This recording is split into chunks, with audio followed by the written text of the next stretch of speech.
हम आपको इस समय रूबरू करा रहे हैं डॉक्टर ओम प्रकाश मिश्रा जी से।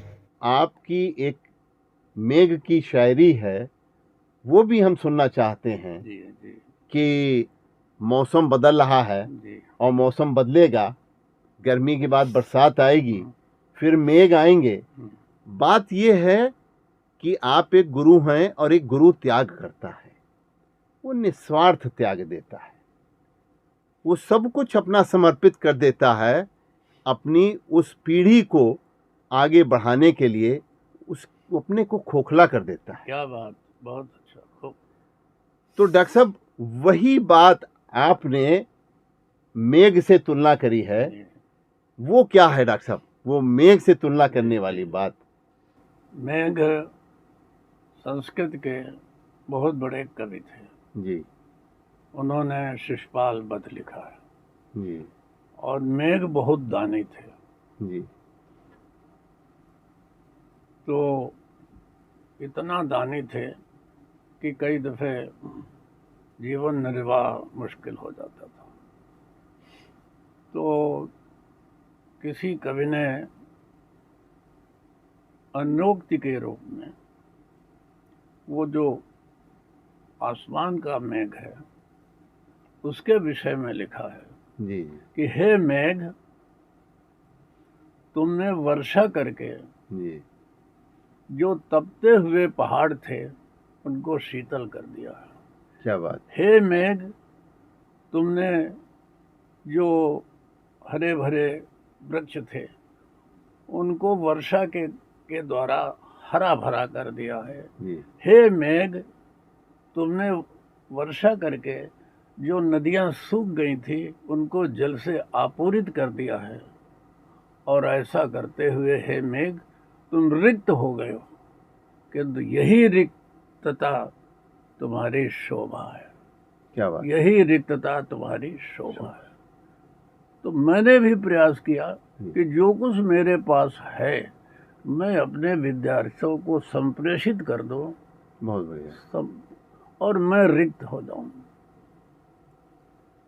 तो आज रेडियो जागो 90.4 FM भी आपका इसलिए रेडी है कि आपने अपने इस 85 साल के जीवन में न मालूम कितनी कलियों को फूल होते देखा है, न मालूम आपने कितने छोटे पौधों को बड़ा वट वृक्ष होते देखा है, और आप ही वो, अगर कहा जाए हम साहित्यिक भाषा में, तो आप ही मेघ हैं जिन्होंने अपने जीवन में क्या बात है, न मालूम कितनों को आभारी हूं, सब कुछ दे दिया, और अब आप कह रहे हैं कि अब हम खाली हैं। जी, क्या बात। और आपके जीवन में जो अभी आप कह रहे हैं कि यही ऊर्जा प्रदान करता है, जी, जी। ये मेघत्व आपके अंदर है।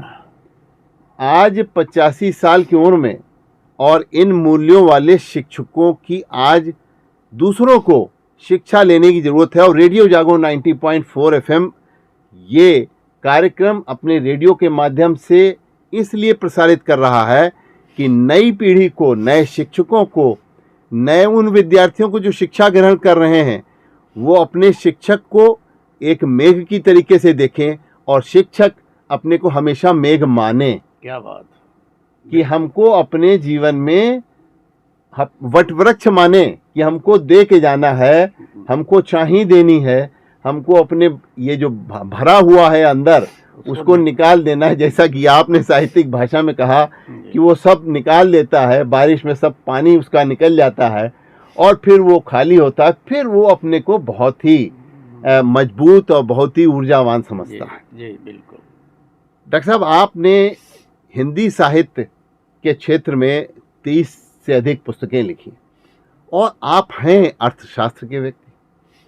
तो ये अर्थशास्त्र से साहित्य की मोड़ जो आपका है, ये कौन सा ऐसा चौराहा आपको अपने जीवन में मिला जहां पर कि आपने अर्थशास्त्र से और साहित्य की तरफ आप मुड़ गए?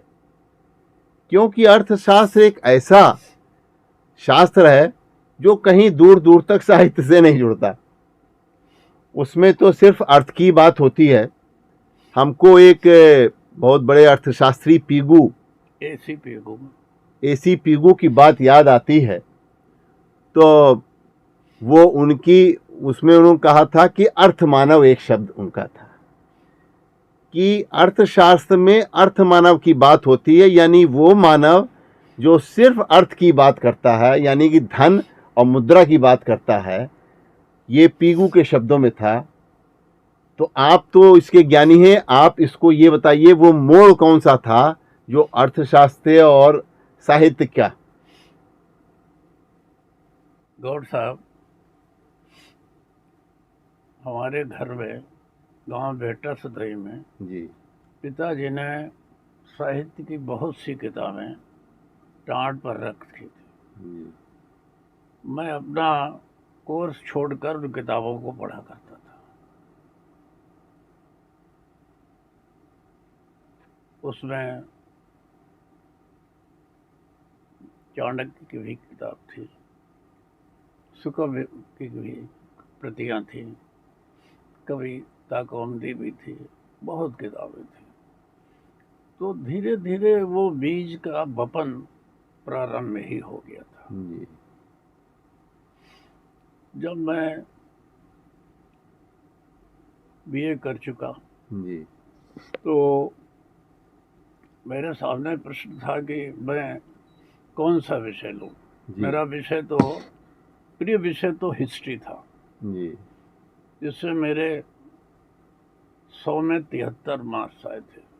एक पेपर में कल्चरल हिस्ट्री में 50 में 40 अंक आए थे। जी किंतु रोजगार की संभावनाएं अर्थशास्त्र में थी, इसलिए मैंने अर्थशास्त्र में एमए किया। जी और उसी दौरान मैं साहित्य की किताबें पढ़ता रहा, कवि सम्मेलनों को सुनने जाता था, साहित्यकारों से मेरा संपर्क बना रहा। इसीलिए मेरी जो कविता की पहली पुस्तक है दर्द के ग्लेशियर, उससे मैंने लेखकी में लिखा जी कि अर्थशास्त्र मेरी जीविका है और साहित्य मेरा जीवन है। क्या बात है। अर्थशास्त्र आंकड़ों का है विषय है, हम्म, साहित्य आदमी का विषय है। बिल्कुल सही। साहित्य का अर्थ ही है जिसमें हित सन्निहित हो। सही। साहित्य के द्वारा जो हित होता है, मनुष्य का सर्वांगीण विकास होता है, वो साहित्य के द्वारा होता है, अर्थशास्त्र के द्वारा नहीं होता। अर्थशास्त्र हमें सिखाता है कैसे धन हम कमाएं और कैसे हम खर्च करें, किंतु साहित्य हमको प्रेरित करता है। साहित्य हमको जाने किस किस जगत में घुमाता है।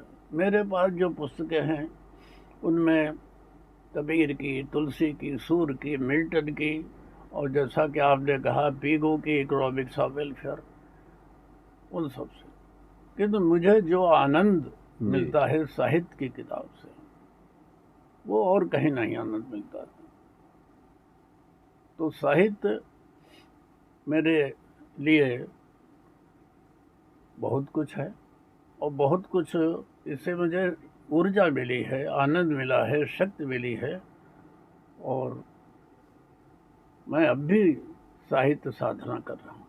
हम फिर एक बार रेडियो जागरण 90.4 एफएम के युवा श्रोताओं से बात कहना चाहेंगे कि आप लोग डॉक्टर मिश्रा की इस बात में देखिए, अपने जीवन में आप कैसे इस चीज़ को उतार सकते हैं, क्योंकि साहित्य एक ऐसी साधना है जो कि अंदर तक आदमी को छू जाती है। साहित्य एक ऐसी साधना है, जैसा कि डॉक्टर ओपी मिश्रा जी बता रहे हैं, जो पीएचडी भी हैं और डीलिट भी हैं, कि आज 85 साल की उम्र में भी उसी साहित्य से वो ऊर्जा ले रहे हैं। वो किसी अस्पताल में जाकर के और ग्लूकोज की बोतल नहीं लगवा रहे। बिल्कुल बिल्कुल ठीक है। ये ग्लूकोज की बोतल से ज़्यादा कीमती है जो साहित्य साधना है। क्या बात, बहुत। और अगर आप भी अपने जीवन में अगर स्वाध्याय के माध्यम से आगे बढ़ना चाहते हैं, और आनंद जीवन में हर व्यक्ति उठाना चाहता है डॉक्टर साहब, उसका अंतिम उद्देश्य आनंद ही है। जेरेमी बेंथम ने कहा जी कि कि man is a pleasure loving animal, सही है, आनंद प्रिय प्राणी है। बिल्कुल बिल्कुल। तो मनुष्य को जो आनंद साहित्य में मिलेगा जी, वो और कहीं नहीं मिलेगा। सही बात है। तो डॉक्टर साहब, रेडियो जागो 90.4 FM से आज आप आए और आपने हमारे श्रोताओं को बहुत रोचक रोचक जानकारियाँ दी, और इसके माध्यम से हमारे श्रोताओं को, एक ख़ास तौर से एक नई पीढ़ी को, एक शिक्षक वर्ग को, एक समाज को एक आपने दिशा देने का काम किया है, क्योंकि यही चीज़ें जीवन में लोगों को आगे बढ़ने की प्रेरणा देती हैं। एक दूसरे के अनुभव से व्यक्ति अपने व्यक्तित्व को निखारता है और एक रास्ता नया वो पाता है। तो आज आपने कई रास्ते साहित्य के, अर्थशास्त्र के और जीवन के मूल्यों के माध्यम से जो दिए, उसके लिए आपको यहाँ आने के लिए हम आपका बहुत बहुत शुक्रिया अदा करते हैं। धन्यवाद डॉक्टर साहब। आपको भी धन्यवाद।